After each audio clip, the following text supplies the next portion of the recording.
বন্ধুরা, আশা করি তোমরা সবাই ভালো আছো। তোমার চ্যানেলে তোমাদের সবাইকে স্বাগতম। তো আজ কিন্তু একটা অন্যরকম ভিডিও তোমাদের সামনে আলোচনা করছি, কারণ ভিডিওটা খুবই ইম্পর্টেন্ট, বিশেষ করে মাধ্যমিক ছাত্রছাত্রীদের জন্য। কারণ মাধ্যমিক পরীক্ষা আমাদের সামনেই রয়েছে এবং এমসিকিউ প্রশ্ন উত্তর নিয়ে আমাদের মাথায় প্রচণ্ড আকারে চিন্তা যে আমরা এমসিকিউ প্রশ্ন কিভাবে লিখব, স্যার দাগ নম্বর কীভাবে লিখব, পূর্ণবাক্যে লিখব কিনা, শুধুমাত্র উত্তর লিখব কিনা, বা কিভাবে লিখব, কোন সাবজেক্টে কেমন লিখব, অসংখ্য প্রশ্নের উত্তর আমি তোমাদের একদম শর্টে দুটো তিনটে কথা বলবো, কথাটা মাথায় রাখবে। দেখো, আমি একদম প্রশ্ন অনুযায়ী তোমাদের সামনে সেট আপটা পুরোপুরি পরিষ্কার করে বুঝিয়ে দেবো, তাহলে আশা করি কোনো রকম কোনো সমস্যা হবে না। ওকে, আমি 1 মিনিট একটা প্রশ্ন নিই। তো বন্ধুরা, যাই হোক, আমি একটা টেস্ট পেপার নিলাম, কারণ প্রশ্ন সংকলনের সব থেকে ভালো একটা ব্যবস্থা হচ্ছে টেস্ট পেপার। তো যাই হোক, আমি তোমাদের সামনে যেটা বলছি সেটা হচ্ছে, ধরো একটা বাংলার প্রশ্ন, আমি প্রত্যেকটা সাবজেক্ট ধরে ধরে তোমাদের সামনে তুলে ধরছি। ধরো প্রথম একটা বাংলার প্রশ্ন আমাকে দেওয়া হলো, সেই প্রশ্নই বলল যে চায়ের টেবিলে তপনের গল্প নিয়ে কথাটা ওঠে। অপশানে রয়েছে সকালে, বিকালে, সন্ধ্যায় নাকি রাতে। তো কখন উঠেছিল? কখন কথাটা উঠেছিল? কথাটা উঠেছিল বিকালে। একটা মক টেস্ট হলো নাকি? যাই হোক, শর্ট কোশ্চেন টেস্ট হলো কিন্তু। তো আমরা কি লিখব? আমরা যেটা লিখব, একদম প্রথমে এক দাগ লিখব, তারপর 1.1, এই জিনিসটা লিখতে যেন ভুল না হয়, একদম ওপরে কিন্তু এক দাগ, তারপরে 1.1 লিখে জাস্ট উত্তর। ধরো অপশানে কি ছিল? বিকালে। উত্তরটা কি? বিকালে ছিল। তাহলে কি লিখব? খ দাগ দিয়ে বিকালে, ব্যাস, আর কিচ্ছুর দরকার নেই। তারপরে অটোমেটিক 1.2 দাগে যে প্রশ্নটা এসছে সেই প্রশ্নটা আমি লিখব। মানে আমার পূর্ণ বাক্যে লেখার কোনো প্রয়োজন নেই, শুধুমাত্র দাগ নম্বর লিখব, শুধুমাত্র উত্তরটা লিখব। এমসিকিউ লেখার সময় যেন বানান দেখে লেখো, কিন্তু বানানটা যেন ভুল না হয়। দেখে দেখে লেখো, তাও তোমরা ভুল করো, যেটা একদম খুব খারাপ লাগে কিন্তু, বলে রাখলাম। তো সেই কাজটা কিন্তু করবে না। এমসিকিউ করার সময় নিজের ওপর বিশ্বাস রাখবে।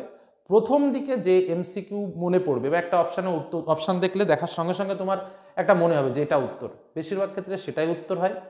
সবসময় মাথা ঠান্ডা করে ধীরে সুস্থে বুঝে উত্তর লিখবে। একটা উত্তর ভুল হলে 1 মার্ক কাটা। কি বললাম, বোঝা গেল? যদি এমসিকিউ প্রশ্নের উত্তর না জানা থাকে, যে স্যার আমি তো জানি না, আমার হচ্ছে না, ফাঁকা রাখবে না, চেষ্টা করবে কিছু না কিছু দিয়ে আসার। ক দাগ বা গ দাগ এর মধ্যেই চেষ্টা করবে, কারণ বেশিরভাগ উত্তর ক এবং গ এর মধ্যেই হয়। ঠিক আছে, কি বললাম? এই কাজগুলো কিন্তু করবে। এটা গেল বাংলার ক্ষেত্রে। এবার আমি আসবো তারপরের সাবজেক্ট ইংরেজির ক্ষেত্রে। সেক্ষেত্রেও আমাদের একটু আলোচনাটা করাটা বেটার। ইংরেজির ক্ষেত্রে স্বাভাবিকভাবে আমাদের প্রশ্ন দেয় এবং প্রশ্নের মধ্যে আমাদের উত্তর করতে হয়। বক্স বক্স করা থাকে ইংরেজি, সেই বক্সের মধ্যেই কিন্তু উত্তর লিখবে, বাইরে করবে না। ইংরেজিতে আর বলার কিছু নেই, কারণ ওটা তোমার প্রশ্ন সেট আপ, প্রশ্নের মধ্যেই তোমাকে করতে হয়। প্রত্যেকটা সাবজেক্ট ওয়াইজ কিন্তু আমি আলোচনা করছি যে কোন সাবজেক্টে তুমি কি করবে। আচ্ছা, ইংরেজির পরে আমি চলে আসব ইতিহাস। ইতিহাসের ক্ষেত্রে অনেকে দেখেছি পূর্ণ বাক্যে লেখে, কিন্তু ইতিহাসের ক্ষেত্রেও কিন্তু পূর্ণ বাক্যে লেখার প্রয়োজন নেই। তবে যেটা তোমরা সবাই ভুল করো সেটা তোমাদের একটু মনে করিয়ে দিই। তোমরা দাগ নম্বর লেখো, উত্তর লেখো, কিন্তু ইতিহাসের ক্ষেত্রে একদম প্রশ্নের ওপরে একটা জিনিস লেখা থাকে, যেটার নাম হচ্ছে বিভাগ ক। সেই বিভাগ ক শব্দটা তোমরা লেখো না, এটার জন্য কিন্তু একটা খুব খারাপ এফেক্ট পড়ে। তাহলে একদম আমাকে উত্তর লেখার সময় কি করতে হবে? খাতার ওপরে প্রথমে লিখবো বিভাগ ক, তারপরে যথারীতি আমরা এক দাগ লিখে, তারপরে 1.1 লিখে আমরা প্রশ্নের উত্তরটা লিখব। যেমন ধরো একটা স্বাভাবিক প্রশ্ন, কি প্রশ্ন? ধরো প্রথম প্রশ্ন, পথের পাঁচালী গ্রন্থ রচনা করেন কে? পথের পাঁচালী গ্রন্থ রচনা করেন কে? অপশানে কি রয়েছে? সত্যজিৎ রায়, শরৎচন্দ্র চট্টোপাধ্যায়, বিভূতিভূষণ বন্দ্যোপাধ্যায়, ঋত্বিক ঘটক। তো আমি উত্তরটা বলছি না, উত্তরটা তোমরা কমেন্টে জানো। এই প্রশ্নটা তোমাদের কমেন্টে জানতে চাইছি। প্রশ্নটা, পথের পাঁচালী গ্রন্থ রচনা করেন কে? অপশানে বললাম সত্যজিৎ রায়, শরৎচন্দ্র চট্টোপাধ্যায়, বিভূতিভূষণ বন্দ্যোপাধ্যায়, ঋত্বিক ঘটক। এই প্রশ্নের উত্তর যদি না পারো তাহলে মনে করতে হবে অবস্থা খুব খারাপ। তো যাই হোক, আমরা কি লিখবো? শুধুমাত্র এক দাগ লিখলাম। প্রথমে বিভাগটা কিন্তু অবশ্যই লিখবো। বিভাগ লিখতে প্রচুর ছেলেমেয়ে ভুল করো ইতিহাসে। বিভাগটা লিখবো, এক দাগ লিখবো, তারপর 1.1 লিখে শুধুমাত্র উত্তরটা লিখবো, আর কিচ্ছু নয়। উত্তরটা দেখে লিখবো, বুঝে লিখবো, সঠিক উত্তর লিখবো, ভাবনা চিন্তা করে লিখবো। কি বললাম, বোঝা গেল? আচ্ছা, অনেকে তোমরা প্রথমে 1.1, তারপরে 1.4, তারপরে 1.9, তারপর আবার 1.2, উল্টো পাল্টা করে সাজাও। এরকম করলে না, জানো তো, যে স্যার খাতা দেখে তার ভীষণ খারাপ লাগে। বিশেষ করে আমরা খাতা দেখি, আমরা জানি আমাদের ভীষণ রাগ হয়, যে কারণ বাবা পরপর লিখতে পারতে তুই খাতা দেখতে কতটা কষ্ট হয়। আর একটা ব্রেনের উপর, মানে আমরা যখন খাতা দেখি তখন তো একটা ব্রেন রেডি হয়ে যায়, এটার পর এটা আসবে, এটার পর এটা উত্তর হবে, এটার পর এটা উত্তর হবে।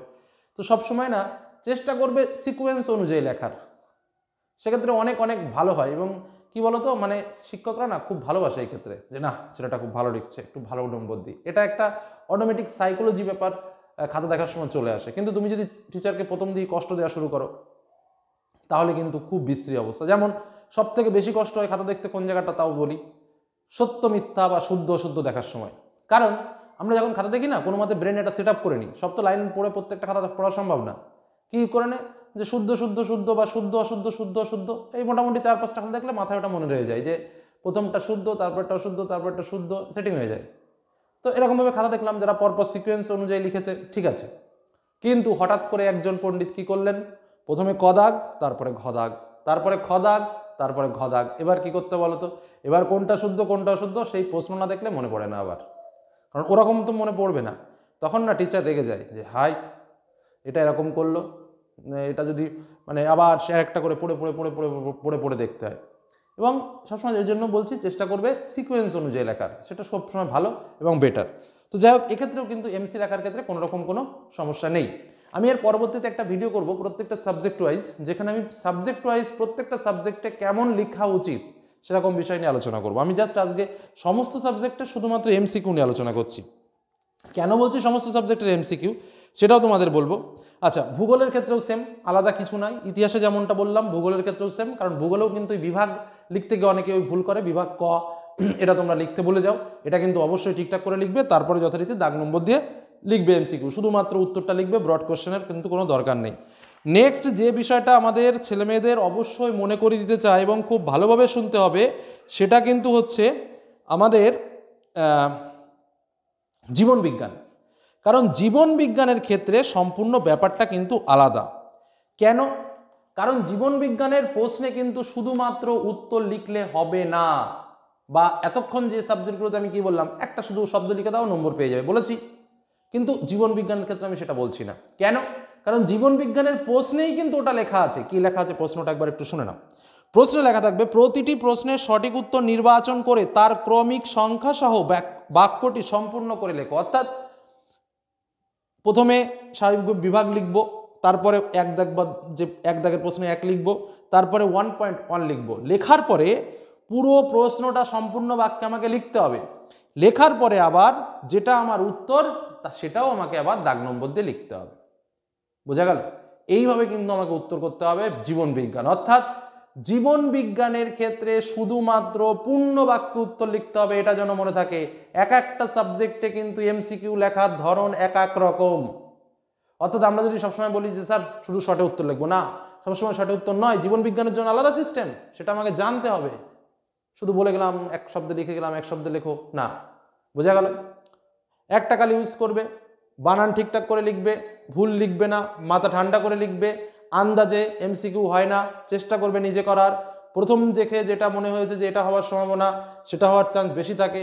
যদি একদমই না পারো, না লিখে বাড়ি চলে আসবে না, ক গ বা তোমার মন যেটা চায় সেটা দেবে। তবে চেষ্টা করবে যেগুলো পাচ্ছ না, ধরো 3টে পাচ্ছ না কি 2টো পাচ্ছ না, ওই 2টো একই দাগ দেওয়ার, তখন অন্তত একটা বাঁধবে কপালে। আর যদি 2টো 2 রকম দাগ দাও, দেখা গেল একটাও বাঁধলো না। বোঝা গেল না কি বললাম? বললাম ধরো 2টো 3টে পাচ্ছ না এমসিকিউ, তখন এই 3টে দাগই গ দাগ দাগাও, বা 3টে দাগই ক দাগ দাগাও, তাহলে দেখবে একটা না একটা বা 2টো হলো। কিন্তু যদি একটাতে ক, একটাতে খ আর একটাতে ঘ দাগাও, দেখা গেল একটাও হলো না। কি বললাম? বোঝা গেল? এটা হলো মূল কথা। তো এইভাবে কাজ করবে, এমসিকিউ ভালো নম্বর পাবে এবং বেস্ট পাবে, এটুকু বললাম। আর এক জায়গায় লিখবে, ওই এখানে 4টে এমসিকিউ লিখলাম, হাফ লেখার পরে আবার 2টো এমসিকিউ লিখলাম, হাফ লেখার পরে আবার 2টো এমসিকিউ লিখলাম, এরকম করবে না। যা করার পরপর এক জায়গা, দরকার হলে 3-4টে জায়গায় একটুখানি ফাঁকা রেখে দাও, সে জায়গা রাখার জন্য যে আমি পরে সময় পেলে লিখবো, একটুখানি ফাঁকা রেখে দিয়ে পরের খাতায় লিখলাম। আমি তো লিখবই, ঠিক লিখলেও লিখবো, ভুল লিখলেও লিখবো, কারণ এমসিকিউ ফাঁকা আমি বা ছেড়ে আসবো না, এটা হলো আমার টেন্ডেন্সি। কি তাই তো? তো চলো, এমসিকিউ নিয়ে কিন্তু আজকে আলোচনা করলাম। ভালো লাগলে জানিও। ধন্যবাদ।